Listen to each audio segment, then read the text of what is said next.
This was a person who crowned himself emperor, and the world politely went along with it. Joshua Abraham Norton was not a king. He had no army, no wealth, no royal blood. But in the streets of 19th century San Francisco, he was greeted with bows, his proclamations printed in newspapers, and his royal image accepted as currency in restaurants.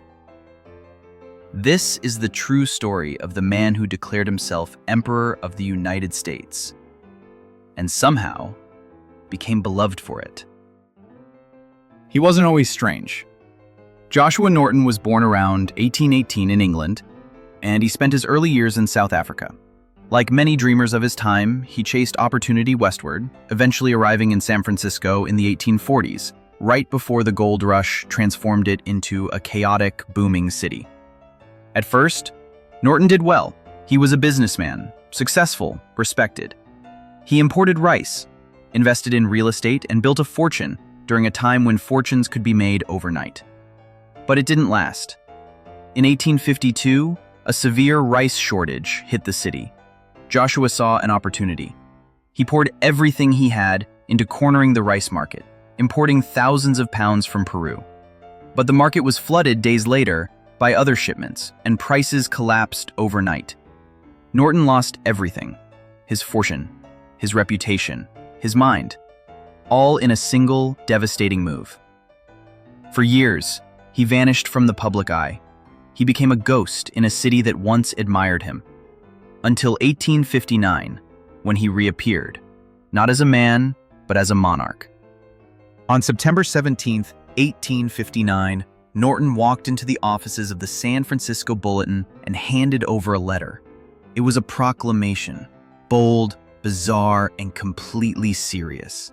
It read, "At the peremptory request of a large majority of the citizens of these United States, I, Joshua Norton, declare and proclaim myself Emperor of these United States." No one stopped him.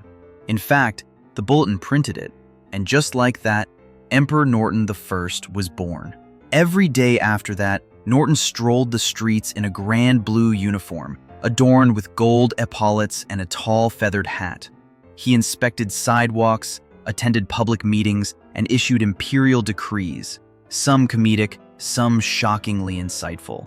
He declared Congress abolished for corruption. He demanded the creation of a bridge between Oakland and San Francisco, a vision that became real decades later as the Bay Bridge. But what makes this story so extraordinary isn't just that a man called himself emperor. It's that San Francisco embraced him. Restaurants honored his self-printed currency. Police officers saluted him. Theater owners reserved balcony seats for him, free of charge. Newspapers regularly printed his royal proclamations, and children followed him down the street, calling him Your Majesty. He had no home, but was never homeless. He was often broke, but never hungry. The city cared for him like a symbol, a mascot, a royal soul who reminded them not to take life or government too seriously. There were moments of pain too. In 1867, a rookie police officer arrested Norton, attempting to have him committed for lunacy. The public reaction was instant and furious. The newspapers condemned the arrest. Citizens demanded his release. The police chief apologized publicly and ordered that all officers salute Norton in the street from that day forward. In Norton's eyes, he was not delusional. He was a servant of the people, standing above the petty corruption and chaos of American politics.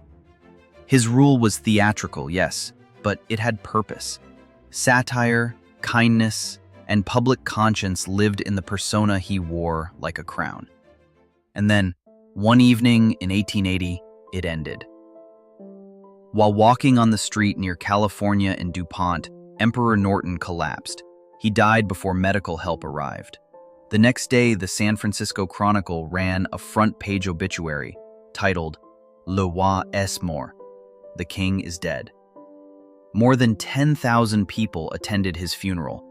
The city gave him a grand procession, fit for the emperor they had chosen to believe in. He was buried at Woodlawn Cemetery with a gravestone that reads simply, Norton I, Emperor of the United States and Protector of Mexico. At the time Joshua Norton proclaimed himself emperor, The actual president of the United States was James Buchanan, a man often criticized for his indecision and inability to prevent the Civil War. In fact, Norton's declaration came just 2 years before the war began, at a time when the country felt fractured, anxious, and badly led. While there's no record of Buchanan, or any future president, formally responding to Norton's self-coronation, newspapers across the country took notice. Some mocked him, others admired the audacity. During his reign, Norton would outlast multiple actual presidents, including Abraham Lincoln, Andrew Johnson, Ulysses S. Grant, and Rutherford B. Hayes. But none ever challenged his title. Perhaps they recognized what the people of San Francisco already knew. Norton was harmless, beloved, and maybe, in his strange way, more trustworthy than the politicians in power. Not everything Emperor Norton did was serious. In fact, some of his most unforgettable moments were flat-out hilarious. He once inspected public sidewalks with great formality, stopping mid-stride to point at cracks or uneven bricks, as if issuing royal decrees on city infrastructure. Shopkeepers would nod respectfully, and sometimes fix the spot immediately, just to keep the emperor happy. Then there was the time he inspected a sewer pipe, in full uniform, peering down into the opening like it was a diplomatic border dispute. He reported that the city's underground territories were in poor condition and insisted improvements be made. No one argued. He once broke up a riot, not with weapons, but with pure presence. When an anti-Chinese mob gathered, Emperor Norton calmly walked between them, raised his hand, and began reciting the Lord's Prayer. The crowd went silent and dispersed. His strange authority worked.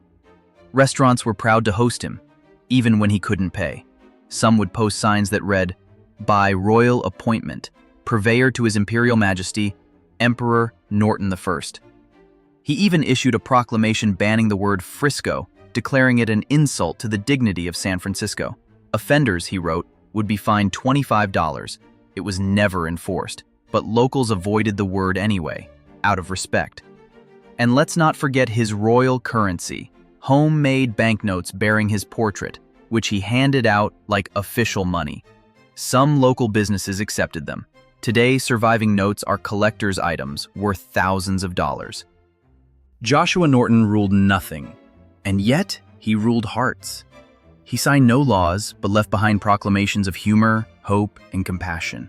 He lived in poverty, but died richer in legend than most kings in gold. This was a person who lost everything and rebuilt a kingdom from imagination.